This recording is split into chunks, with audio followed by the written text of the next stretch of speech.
तो आम समस्त धन्यवाद दौर आज ये जो गणधारणा थी ये संपूर्ण कर धन्यवाद। योजना भरपूर थिला पर्यंत सरकार आम मानकर टिकस पैसा नौथुवा बेले समस्त आमर आंचलिक सुरक्षा मंचर सभ्य मानू तथा आमर लोक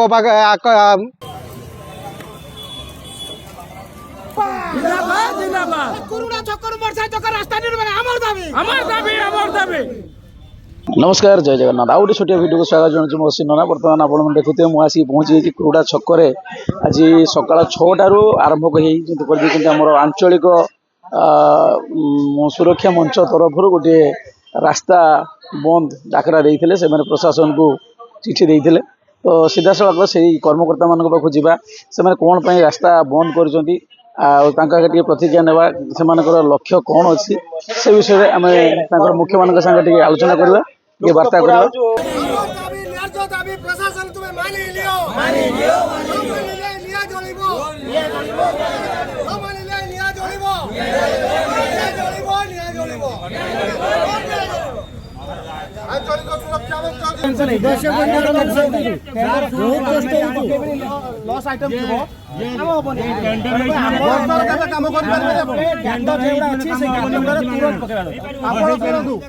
दुर्गा पूजा अच्छी पिला हजार हजार पिला भितर जाउछन स्कूल पिला आपनकर कॉलेज पिला दुर्गा पूजा सर आमे सब ओपनिंग होबो पुनी बीट दुनिया काम अछि प्रोसेस करला पर 3 मास लागो सही कॉन्ट्रैक्टर जो टेंडर में जे कॉन्ट्रैक्टर साफ कोन करिवे से काम भाई से काम करिवे ना सुनो तू डिसेंबर ही जो ना जो लोग आरो मास रे हमें काम आरंभ करू 15 दिन विदिन 15 दिन भीतर ना सुनो तू आपन सुरक्षा मंच जिंदाबाद जिंदाबाद जिंदाबाद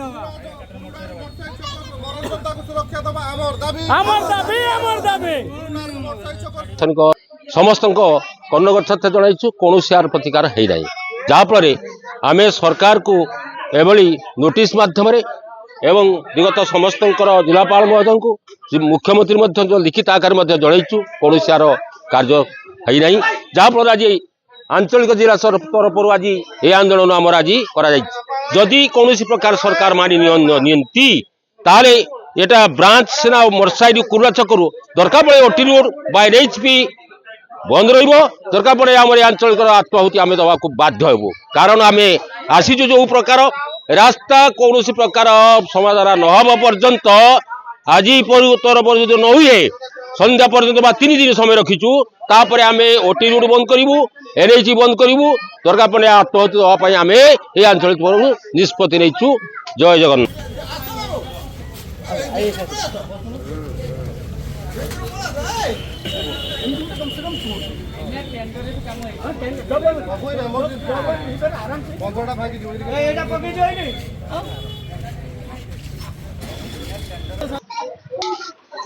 आपन परिचय दियो।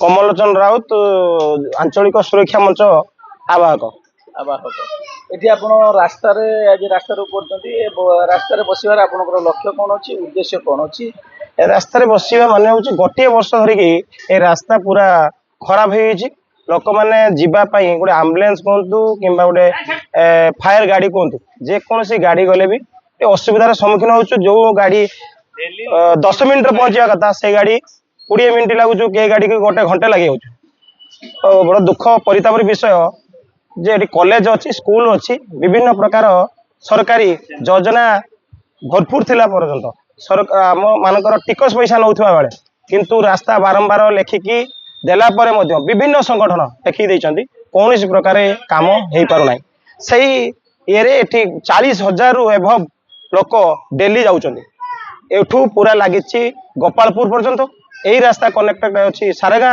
यही रास्ता कनेक्टेड अच्छी मोटसाई यही रास्ता बोलिकी खाननगर देकी बस टे जाऊँगी कनेक्टेड अच्छी किंतु दुख लगुच रास्ता बारंबार एसडीओ एक्जुनर एससी को देखा कला कौन प्रकार रास्तार मरामती कले ना टेंडर टेंडर एमती 3 थर हो टेंडर भी हो पारिकी कम हो पारना तेणु करी आम स्थायी समस्या को केमिति करेंगे तापाई ओढ़ी बसीचु जिते पर्यंत सी काम न करेंगे आम से पर्यंत उठबू ना ବର୍ତ୍ତମାନ ଆପଣ ସକାଳ 6ଟାରୁ ବସିଲେଣି ଧାରଣା ଦେଖୁଥିଲି ତ ଏଠି ଆପଣ ଆମର ସ୍ଥାନୀୟ ପୋଲିସ ଷ୍ଟେସନରୁ ସାର୍ ମାନେ ବି ଆସିଥିଲେ ଆଉ ଏପର୍ଯ୍ୟନ୍ତ ଆପଣ କଣ ଫଳାଫଳ ପାଇଛନ୍ତି ଆଉ ଭବିଷ୍ୟତରେ କଣ ପାଇବେ ବୋଲି ଆଶା ରଖିଛନ୍ତି? ଏବେ ଏସଡିଓ ଆସିଥିଲେ, ଆରଡି ବିଭାଗରୁ ଏସଡିଓ ଆସିଥିଲେ।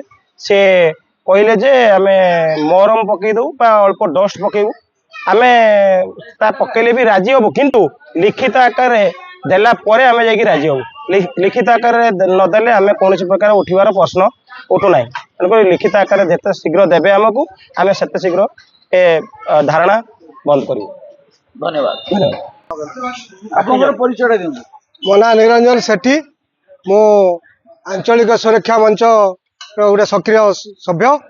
ତେଣୁ ଆଜି ଯେଉଁ କମଳ ଲୋଚନ ରାଉତଙ୍କ ଆହ୍ୱାନ କ୍ରମେ ଯେଉଁ ସେ ତାଙ୍କର ଡାକରା ଦେଇଥିଲେ ଯେ ଆମର କୁରୁଡା ଠାରୁ ମଠସାହି ପର୍ଯ୍ୟନ୍ତ ଯେଉଁ ରାସ୍ତା ଯେଉଁ ମରଣ ଯନ୍ତା ହେଇଛି, ଯେଉଁ ପ୍ରତ୍ୟେକ ଦିନ ଲୋକ ପଡ଼ୁଛନ୍ତି, ମାନେ କେତେ ଲୋକ ବି ଏଇଠୁ ପଡ଼ିକି ହସ୍ପିଟାଲ ଯାଇଛନ୍ତି।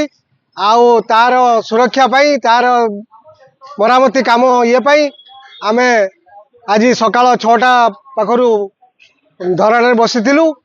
ଯାହା ହଉ ତାର ମାନେ ସୁପ୍ରତିକାର ପାଇଁ ସଦର ଆଇଆଇସି ପ୍ଲସ୍ ଏସଡିଓ ମାରାଣ୍ଡି ହଉ, ସିଏ ଆମକୁ ଯେ ଆଶ୍ୱାସନା ଦେଲେ ଯେ ସୋମବାର ଦିନ ସୁଦ୍ଧା ମେଟାଲ ପଡ଼ିକି ରାସ୍ତା କାମ ଆରମ୍ଭ ହେବ।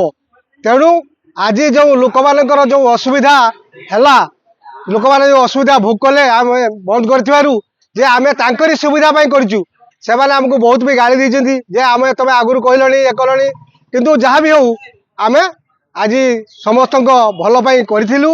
ଯାହା ହଉ ଆମର ଆଞ୍ଚଳିକ ସୁରକ୍ଷା ମଞ୍ଚର ସକ୍ରିୟ ସଦସ୍ୟମାନେ ଆଜି ଏଠି ଉପସ୍ଥିତ ରହି ଯାହା ହଉ ଆମର କାର୍ଯ୍ୟ ଆଜି ଆମେ ସକ୍ସେସଫୁଲ ହେଇଛୁ। ତେଣୁ ମୁଁ ସମସ୍ତ ମୋର ଆଞ୍ଚଳିକ ସୁରକ୍ଷା ମଞ୍ଚର ସଭ୍ୟମାନଙ୍କୁ ତଥା ଆଉ ଆମର ଲୋକ ଆଖପାଖର ଯେଉଁ ବନ୍ଧୁମାନେ ଆମକୁ ସାହାଯ୍ୟ କରି ଏମାନେ ବସିଛନ୍ତି, ସେମାନଙ୍କୁ ମୋର ଅଶେଷ ଅଶେଷ ଧନ୍ୟବାଦ। ଏତିକି କହି ମୁଁ ମୋର ବକ୍ତବ୍ୟ ଶେଷ କରୁଛୁ। ଜୟ ଜଗନ୍ନାଥ। ଜୟ ଜଗନ୍ନାଥ। ଆଞ୍ଚଳିକ ମୋର୍ଚ୍ଚାର ଜଣେ ସଦସ୍ୟ।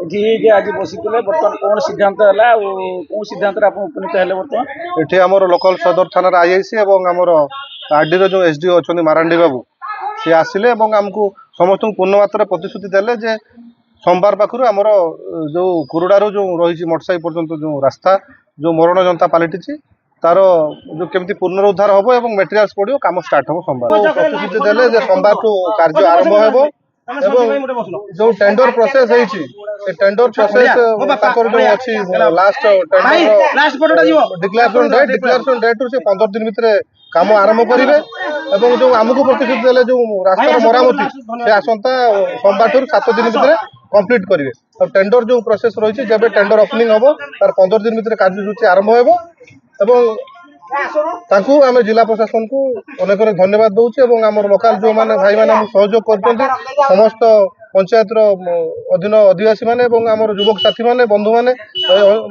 ଆଞ୍ଚଳିକ ସୁରକ୍ଷା ମଞ୍ଚର ସମସ୍ତ ସଦସ୍ୟମାନଙ୍କୁ ଅନେକ ଅନେକ ଧନ୍ୟବାଦ, ଶୁଭେଚ୍ଛା ଏବଂ ଶୁଭକାମନା।